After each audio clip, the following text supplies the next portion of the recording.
महाराज जी, आपके चरणों में कोटि कोटि प्रणाम। महाराज जी, मैं भक्ति के मार्ग पर चलने की कोशिश कर रही हूं, पर मेरा अतीत का व्यवहार इसमें बाधा बन रहा है। पहले मैं जिस प्रकार के आचरण में रही हूं, लोग आज भी मुझसे उसी की अपेक्षा रखते हैं। जीवन में उन्नति और प्रगति के पर प्रभाव पड़ने के भय से कई बार गलत आचरण हो जाता है। भय और अपराध बोध मेरे मन में निरंतर बना रहता है। इस अनुभूति से मुक्त होकर नाम जप में मन स्थिर कर सकूं, ऐसा मार्गदर्शन। हाँ, देखो, जब तक हमारा हृदय पवित्र नहीं होगा तब तक जो जो अपराध हुए हमारे सामने आते रहेंगे इस जन्म के, और पूर्व जन्म के वासना के रूप में आते रहेंगे। हमें वासना उपासना से भस्म कर देनी है। नाम जप के प्रभाव से वर्तमान की गलतियों को दूर करना है। एक बार जिसे हम जान गए कि गलती है, फिर हमें दोबारा नहीं करना चाहिए। और लोग क्या अपेक्षा रखते हैं इसकी कोई परवाह नहीं रखना चाहिए। लोग तो अगर जिंदगी में आपने बिल्कुल कदम सही रखे हैं और एक बार गलत हो गया तो जीवन भर वो आपको गलत ही देखेगा कि वो गलत है। अपना चाहे 100 गलती करे तो माफ है, दूसरे से एक गलती हो गई तो कभी वो माफ नहीं करता। संसार का स्वरूप ऐसा है। इसलिए हमें भगवान का भरोसा रखना चाहिए और जो गलतियां हो जाए उनकी पुनरावृत्ति ना होने पावे ऐसा प्रयास करना चाहिए। जागतिक उन्नति अपने चरित्र को खोने से नहीं होती, जागतिक उन्नति चरित्रवान होने से होती। लोगों को यही भ्रम हो गया है। हम भारतवासी, हम कोई अन्य देशों के नहीं है। हमारे यहाँ धर्म और पवित्रता के लिए प्राण न्यौछावर कर दिए गए। जब मुगलों का शासन था तो जिससे राजघरानों में सूचना मिलती कि मुगल आक्रमण कर लिए, राजा बंदी बना लिया जाएगा, तो हजार हजार स्त्रियां एक साथ आग की ज्वाला में जल गई। मैं आग को स्पर्श करना पसंद करूंगी, लेकिन विधर्मी हमारे शरीर को स्पर्श कर जाए ऐसा स्वीकार नहीं करूंगी। एक किसी ने अंग्रेजी में लिखा है कि अगर आपका धन नाश हो गया तो कुछ नाश नहीं हुआ। Money is loss, nothing is loss. Health is loss, something is loss. और character is loss, everything is loss. हम लोग करेक्टर को कुछ समझ ही नहीं रहे, मनोरंजन समझ रहे हैं। आज जो बाहरी गंदगी है वो अपने देश में पधार रही है, ये बाहरी गंदगी है। हमारे यहाँ ऐसा नहीं है।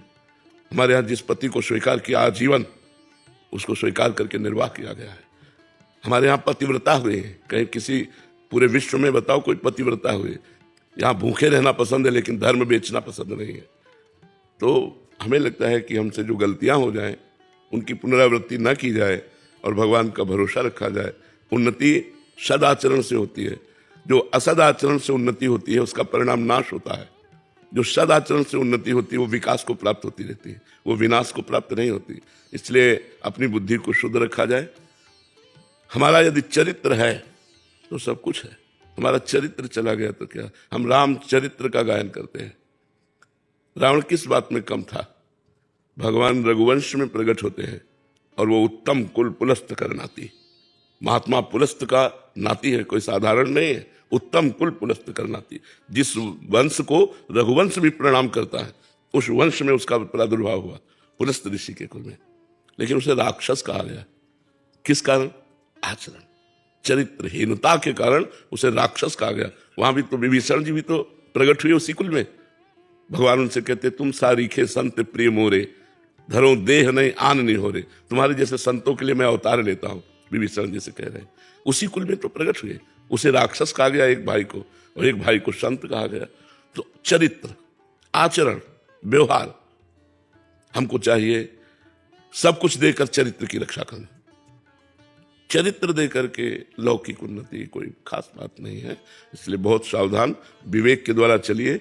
जो गलतियां हो गई वो हमसे भूल हुई, भूल को भगवान क्षमा करते हैं। भगवान का नाम जप कीजिए, नमक रोटी खाइए, लेकिन धर्म से चलना सीखिए तो आपको शांति मिलेगी, विश्राम मिलेगा। नहीं तो ये हमारे शब्द याद कर लीजिए: भय, चिंता, शोक, नकारात्मक विचार, आखिरी में डिप्रेशन, परिणाम। अगर गलत आचरणों में बढ़ते चले गए तो इस लाइन पर क्लियर बिल्कुल आप समझ लीजिए, यही लाइन चलेगी। भय, चिंता, शोक, नकारात्मक विचार, निगेटिव विचार इतने कि आप डिप्रेशन में पहुंच जाओगे। आखिरकार सोच बदल जाएगी कि ऐसा जीना भी क्या, और फिर आखिरी परिणाम बहुत भयावह होता है। इसलिए धर्म से चलो तो निर्भय, निश्चिंत, निशोक और अमरत्व, भगवान की प्राप्ति। नाम जप करो, अच्छे आचरण वाले बनो। लोगों के कहने से हमें कोई प्रभाव नहीं पड़ना। हमें अपना जीवन सुदृढ़ अपने लिए रखना चाहिए कि हम जैसे हैं हमारे भगवान जानते हैं। ये क्या कहता है इस बात पर हमें ध्यान नहीं देना। लोग लोगों की बातों के लिए जीते हैं कि लोग हमें अच्छा कहें। आप अच्छे जियो, पूरा संसार अच्छा कहेगा, आज नहीं तो कल कहेगा। चलो तो सही ढंग से चलो।